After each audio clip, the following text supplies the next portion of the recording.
Tuduhan Alsat Ahmad telah menghamili Nisa Ashifa, mantan pacarnya, masih menjadi perhatian publik. Kini beredar kabar Alsat dan Nisa ternyata sudah diam-diam menikah sekaligus bercerai. Dalam detail surat perceraian yang beredar, Alsat Ahmad diduga menikah pada September 2022 ketika Nisa Ashifa dalam keadaan hamil 8 bulan. Tapi 2 bulan kemudian Alsat melakukan cerai talak.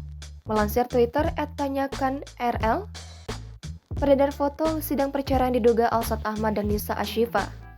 Kemudian detail surat perceraian antara Alsat dan Nisa terkuak. Dalam surat itu, Alsat mengajukan cerai talak pada 11 November 2022 lalu. Sebelum menikah, Alsat Ahmad dan Nisa Ashifa dituliskan berstatus perjaka dan perawan.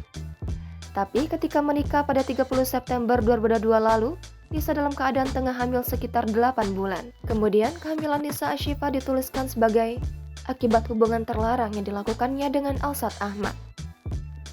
Meski telah hamil akibat hubungan terlarang, Alsat Ahmad dan Nisa Ashifa tetap menikah. Kabarnya, mantan sejoli yang berhubungan 7 tahun itu menikah pada 30 September 2011 di kediaman Nisa di Bandung.